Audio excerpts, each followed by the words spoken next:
Fala, meus lindões! Como é que vocês estão? Espero que bem. Bom, hoje nós vamos dar continuidade aqui aos conteúdos do livro. Mas antes de a gente começar, quando você abrir aí na página 45, lá na calorimetria, né, que é essa área da física que mede a quantidade de energia, você vai reparar que uma parte da matéria não foi comentada aqui, tá? Uma partezinha chamada de diagrama de mudança de fase. Eu vou falar melhor sobre esses assuntos quando nós falarmos dos gases, quando nós começarmos a estudar os gases, tá bom? Então eu deixei de fora agora esse assunto aí. Então você não precisa exercitar ou praticar os exercícios que se referem a essa parte das mudanças, diagrama de mudança de fase. Mas enfim, falta só mais um pedacinho que a gente estuda na calorimetria, depois nós vamos estudar os gases para finalizar a termologia. Então chega aqui, lindões. Vamos definir. O que nós já vimos até agora na calorimetria? Nós vimos o calor específico e a capacidade térmica, tá? E aí, lá em ciências, e agora nós vamos falar de calor latente, mas antes de eu falar do calor latente, que eu vou representar pela letrinha L, eu tenho que comentar um pouco sobre as mudanças de fase que vocês já viram. Então lá em ciências, quando vocês estudaram ciências, lá no ensino fundamental, vocês viram os estados da matéria. Tá? Aqui nós não vamos falar mais estado, porque estado não é. A palavra estado não se refere a isso aqui que nós vamos nos referir daqui para frente, daqui para a vida toda, tá? Então quando eu falar de fase da matéria, eu estou falando de sólido, líquido, gasoso e plasma. Plasma é uma quarta fase da matéria aí, na TV de plasma, né? A aurora boreal é plasma também. Diferente de estado da matéria. O que é estado da matéria? O que é mudar o estado de uma matéria? É mudar pressão, volume ou temperatura. Então, se eu mudar a pressão, o volume e a temperatura de uma substância, não necessariamente as três coisas, mas pelo menos uma delas, eu estou mudando o estado daquela matéria, certo? E não é isso que eu quero me referir agora, que a física se refere. Então, fase é a palavra que vai se referir a sólido, líquido, gasoso e o plasma, beleza? Então, eu trouxe um diagrama para vocês aqui, para a gente dar uma relembrada aí nos nomes das transições, tá? Então, quando eu quero transitar da fase sólida para a fase líquida, eu chamo isso de fusão. E eu tenho que aquecer essa matéria. Agora, quando eu quero fazer o contrário, eu tenho que resfriar. E o nome dessa transição de líquido para sólido é solidificação. Moleza, né? Agora, se eu quiser ir de sólido direto para o gás, direto para a fase gasosa, eu faço um aquecimento e aconteceu ali uma sublimação. Quem faz sublimação? Gelo seco. Mentol, que é uma substância da menta, né, que dá aquele frescor na pasta de dente, nessas balas que tem menta. E naftalina também faz sublimação. O contrário, que é sair de gás e ir direto para sólido, o nome é ressublimação. Beleza? Tudo bem? Agora, eu deixei esses dois aqui por último, essas duas classificações por último, por quê? Porque vaporizar alguma coisa, né, a evaporação, na evaporação existem três subdivisões que também também é esse processo de vaporização, que é o seguinte, eu trouxe para vocês aqui embaixo, ó, dá uma olhada. Então, vaporização significa ebulir, evaporar e calefação. E não existe calefatar. Calefação, tá? Então, olha só, na vaporização existem três subclassificações. Então, o que é ebulição? Ocorre a uma determinada temperatura e pressão. Por exemplo, pensa na água. Ao nível do mar, né, ou seja, a pressão de uma atmosfera, de 1 atm, a água vai ebulir a 100 graus Celsius, sempre, em qualquer lugar do mundo.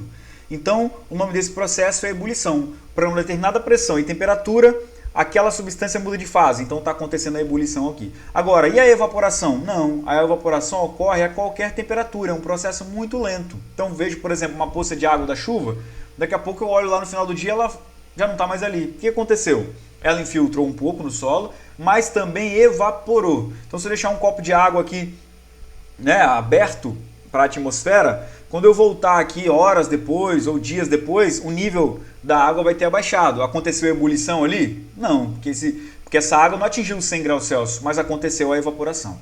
E a terceira subdivisão é a calefação, que é uma mudança brusca da fase líquida para a fase gasosa. Então, por exemplo, peguei uma gotinha de água, joguei numa panela quente, uma frigideira quente. Aí deu calefação. Gostou do efeito sonoro? Agora olha só. E a liquefação? A liquefação também tem duas subdivisões ou duas classificações, né? Diferenças aí. Então, liquefação e condensação. Em geral, os dois nomes são usados para a mesma coisa. Fisicamente, significam a mesma coisa, mas didaticamente tem uma diferença entre gás e vapor. Então, liquefação a gente fala que foi um gás, né, virou líquido. Então, ele se liquefez. Agora, condensação é vapor para líquido. É da fase vapor para a fase líquida. Agora, tem uma diferença então entre o vapor e o gás? Tem uma diferença. Quando nós falamos dos gases, nós vamos ver melhor aí qual é essa diferença, né? Que diferença é essa entre um gás e um vapor, tá bom? Beleza? E para finalizar aqui, para deixar um pouco mais claro, eu coloquei aqui as características dessas três fases, tá? O plasma a gente não estuda, eu botei só sólido, líquido e gasoso. Então, olha só, os sólidos, como é que eu defino uma fase, né? Eu olho para uma matéria e falo assim, isso aí está sólido. Como é que eu defino isso? Ela vai possuir volume e forma definido. Então, coloquei aqui, ó. Se eu colocar isso aqui dentro de um copo, não vai assumir a forma do copo. Então, isso aqui está na fase sólido. Repare também as ligações, tá? O arranjamento aqui entre as moléculas. Aí agora vamos para a fase líquida. Qual a característica de um líquido? Ele possui volume definido, mas a forma vai depender do recipiente. Então, coloquei aqui o copo, ó, dentro de um copo coloquei água. Suponhamos. Então, ele já assumiu a forma do copo, mas ele tem um volume definido. Se eu coloquei 600 ml de água aqui, vai ser 600 ml independente do copo. Beleza? Agora, olha o gás. O gás não. O gás nem tem forma e nem volume definido. Ele sempre vai ter a forma e o volume do recipiente que contém ele. Então, eu coloquei aqui, por exemplo, né, o vapor aí de um café quente saindo, aí ele começa a ocupar a sala toda. Então, todo mundo vai sentir aquele cheirinho de café ali. Por quê? Porque os gases têm essa característica de ocupar o ambiente inteiro e assumir a forma e o volume. Agora sim, nós podemos falar do calor latente. Mas antes eu tenho que deixar claro aqui, nós já fizemos esse experimento, eu trouxe para vocês num determinado vídeo. Eu peguei um copo, coloquei água e gelo, coloquei um termômetro e a gente ficou ali analisando e via que a temperatura permanecia constante igual enquanto havia gelo ali. Depois nós vamos repetir esse experimento aí nas aulas online, tá? Nas lives ao vivo. Agora, durante as mudanças de fase, então, vamos deixar isso definido aqui. As substâncias permanecem com a temperatura constante até que toda a matéria mude de fase. Isso aí a gente tem que deixar bem claro. Enquanto a matéria não transitar completamente para outra fase, a temperatura permanece constante, tá? E aí que veio essa ideia de definir uma nova grandeza chamada de calor latente. Então, o que é o calor latente? É a energia necessária para que uma unidade de massa de uma determinada substância, tem dois S aqui, vou tirar, perdão, mude de fase. Tá? Então, os físicos perceberam o seguinte, suponhamos lá que eu tenho água a 50 graus Celsius, aí eu dou energia para a água, começando a dar energia. Aí, obviamente, essa água vai receber essa energia, as moléculas vão ficar mais agitadas e, consequentemente, a temperatura vai aumentar, certo? Quando a gente atinge 100 graus Celsius ao nível do mar, eu continuo doando energia, mas eu percebo que a água não está aumentando a temperatura dela. Ou seja, essa energia não está sendo usada para aumentar a agitação, para aumentar a energia cinética das partículas. Ora, então ela está sendo usada para quê? Para aumentar o distanciamento, para romper a ligação. Tá? E a essa energia nós damos o nome de calor latente.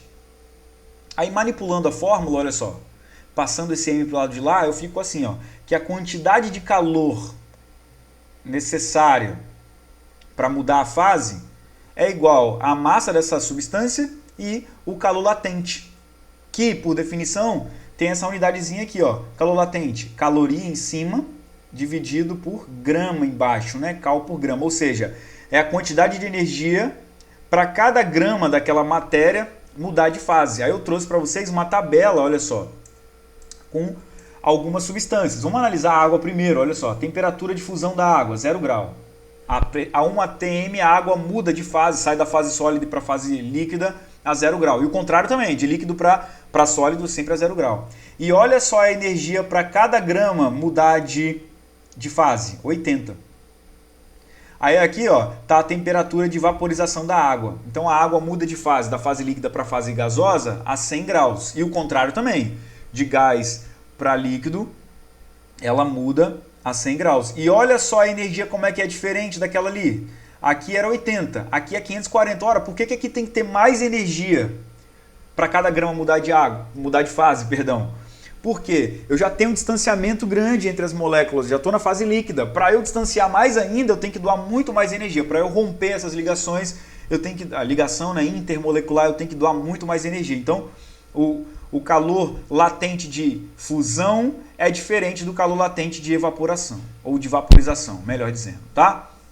Só para exemplificar, olha só o mercúrio. O mercúrio muda de sólido para líquido a menos 39. O mercúrio, a temperatura ambiente, ele encontra-se na fase líquida. Olha só, por exemplo, o cobre. Para eu pegar um cobre na fase sólida e transitar para a fase líquida, eu tenho que atingir a temperatura ao nível do mar de 1083 graus Celsius. Beleza? Tranquilo? Então, olha só, o mercúrio ele precisa de pouca energia para mudar de fase, diferentemente da água, que é a que tem aqui na minha tabela, o que tem mais, que precisa de mais energia para isso. Eu coloquei aqui algumas observações importantes. Vocês podem pausar o vídeo e ler com mais calma isso aqui, mas disso tudo que está aqui eu já comentei. O que é mais interessante comentar é essa parte final aqui, ó. Que o L, que é o calor latente de fusão, é igual ao calor latente de solidificação, que é o contrário, né? Só que com sinal trocado. Por quê? Para eu fundir alguma coisa, eu dou energia, então energia positiva. Para eu solidificar alguma coisa, eu retiro energia, então por isso que tem que ter um sinalzinho de menos aqui na frente. A retirada de energia, a energia é, no caso, aí negativa, tá bom? Então olha só, lindões. Para finalizar, os físicos tentaram, né, ou construíram um diagrama, um gráfico, para analisar o comportamento das substâncias, de acordo com que a gente vai fornecendo energia para ela. E aí eu pedi para você considerar aqui uma determinada massa de água, então coloquei água aqui, ao nível do mar, ou seja, 1 atm, que está com uma temperatura inicial de menos 20 graus Celsius. Então eu sei que ali não está líquido, está sólido. Eu estou com gelo ali. Então olha só, dá uma olhada para esse gráfico aqui. Então eu vou começar a doar energia, esse eixo aqui é o eixo da energia, olha, ó, quantidade de calor, cal, em caloria. E o eixo Y é a temperatura. Então eu vou começar com menos 20. Aí eu vou doar energia. Deixa eu pegar minha canetinha.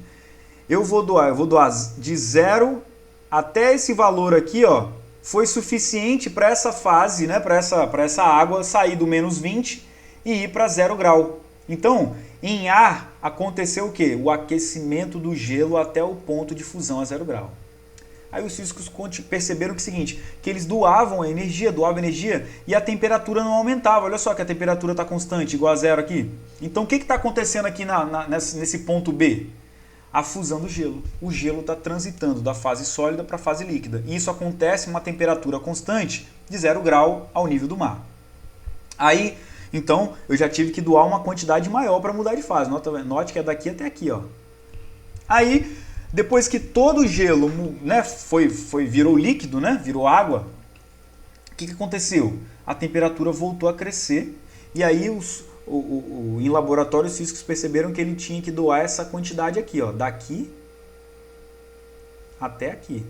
Essa quantidade aqui é a quantidade que serve para essa determinada massa aqui, que eu não coloquei o valor, sair de 0 grau e ir para 100 graus. Ou seja, aconteceu aqui em C um aquecimento da água até o ponto de ebulição. Aí, quando ela chegou a 100 graus Celsius, os físicos perceberam o seguinte, que ele continuava doando energia. Note que aqui ele doou essa parcela aqui, né, daqui até aqui. E a temperatura não mudava. Então, o que está acontecendo aqui? Uma outra transição. Transitando da fase líquida para a fase gasosa. O nome dessa transição é ebulição. Então, a água no ponto D está ebulindo e a temperatura está constante, a 100 graus Celsius. Beleza? E aí, se o cara continuar doando energia, toda essa água líquida vai virar vapor e depois disso, daqui para frente, eu vou ter o aquecimento do vapor de água. Beleza? Eu só coloquei a curva de aquecimento, não coloquei a de resfriamento. Mas a de resfriamento é a mesma ideia, só que a gente vai partir daqui para lá. Ó. O gráfico começa daqui e vai sendo criado para o lado de lá. É a mesma ideia, só que eu vou retirando a energia, tá? Beleza? Então é isso, lindões. Coloquei aqui o calor de fusão e o de vaporização, só para a gente perceber que para eu mudar da fase sólida para a fase líquida, eu dei uma quantidade de energia, que no caso aqui é 80 calorias para cada grama, representado aqui pelo calor latente de fusão. Já aqui, que é mudar de líquido para gasoso, olha só, a quantidade de energia não é maior? Claro que é maior, está aqui representado pelo 540. Tá? E cada substância vai ter o seu valor de fusão ou de calor latente de vaporização também. Beleza? Bom, pega agora os exercícios aí e manda ver para trabalhar esse conhecimento, tá? Qualquer coisa você vai tirar sua dúvida comigo via e-mail e a gente vai se ver nas aulas ao vivo aí. Tamo junto, lindões. Aquele abraço.